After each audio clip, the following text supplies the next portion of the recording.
Greening cities is touted by environmentalists and urban planners alike as a way to solve some of the major metropolitan challenges linked to the intensifying effects of climate change. By Sophie Hare's Mexico City, October 14. Thomson Reuters Foundation pumping bellows to create gentle puffs of smoke. Alfonso Sestelos Sanz fends off the ants attacking his beehive in a field overlooking Mexico City, before pulling out sticky racks of hexagon-shaped honeycomb amid clouds of irritated bees.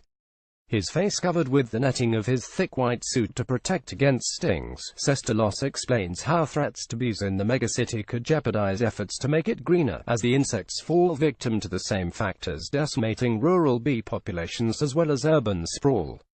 Think of a grey place without any green spots, the urban stain. These buildings are eating away at the woods and parks so the bees don't have sources of food, said Sestelos, whose bees buzz over 300 hectares 740 acres of protected land in the city's southwest. Bees are important in cities as they pollinate plants which are helping clean the atmosphere, said Sestelos, manager of Apicultura, which runs beekeeping workshops. Greening cities is touted by environmentalists and urban planners alike as a way to solve some of the major metropolitan challenges linked to the intensifying effects of climate change. More trees, plants and green rooftops can absorb larger amounts of pollutants and carbon, which forms the main planet-warming gas, they say. Creating green spaces in cities can cool them and curb the impact of heatwave temperature spikes, while helping soak up heavy rainfall to cut flooding risk, say experts. But in urban areas where bees are at risk, that could be a harder task.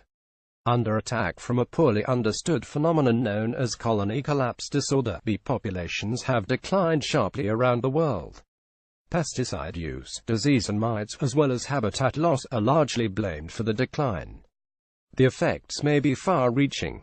A global assessment by the Intergovernmental Science Policy Platform on Biodiversity and Ecosystem Services last year showed up to $577 billion of world food output depended on bees and other pollinators.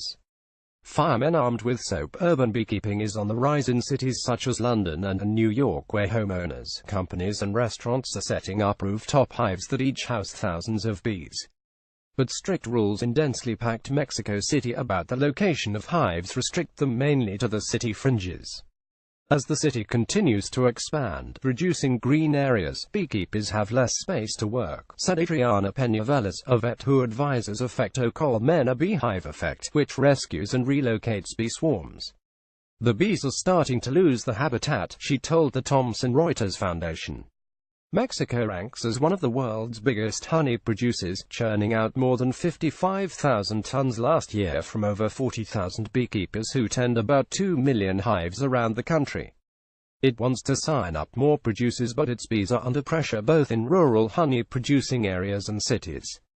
Figures from the Agriculture Ministry SAGARPA show the number of hives in Mexico City, as well as honey production, dropped by about 17% between 2006 and 2015.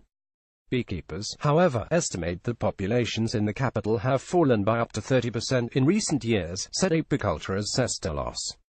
The city now has some 200 beekeepers with about 5,000 hives, according to official data. But Peña said that is a small number given a single commercial producer in a rural area might run hundreds of hives. Working with the already stretched emergency services to persuade them not to exterminate bees when called out by residents, some of whom fear they might be under attack from aggressive Africanized killer bees, Efecto Colmena rescues colonies on the loose by luring them into special boxes and relocating them to hives outside the city. At a suburban Mexico City house where beehives sit in long, damp grass, Peña said the organization wants to train the city's firemen to handle the sensitive insects correctly and stop swarms getting out of control. We're trying to change how bees are treated in the city, said Geronimo Quiroz Fernandez Magrego, Efecto Colmena's co-founder.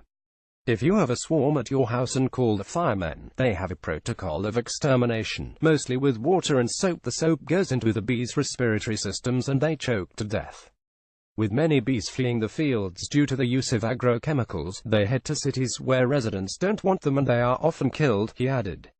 Flower power helping boost bee populations is as simple as planting flowers in pots on the windowsills of Mexico City's millions of apartments, growing more fruit trees, and reducing pesticide use in gardens and parks, said experts. Better education about bees is also crucial, said Sestelos, whose organization holds workshops for children. He has found sponsorship from a restaurant and food company for some of the hives kept at the Hectagano Community Project, which promotes urban farming and watershed conservation on its sprawling site in the city's southwest. Noah Wilsonrick, whose Boston-based The Best Bees company works with beekeepers in U.S. cities, said urban bees face the same problems as their country cousins, but analysis of honey samples show how healthy city bees can benefit from habitat diversity and a broad range of plant species. When we have bees around, the whole plant ecosystem of a city or urban environment can replicate. That's the role of pollinators, said Wilsonrick by telephone. The cities are really the next farms, he added. It's the next frontier for how we produce food, and we have to be smarter about these spaces if we're going to survive with a growing population. Reporting by Sophie Hares, editing by Megan Rowling. Please credit the Thomson Reuters Foundation, the charitable arm of Thomson Reuters, that covers humanitarian news, climate change, resilience, women's rights, trafficking and property rights. Visit http://news.trust.org. Climate Hour Standards. The Thomson Reuters Trust Principles.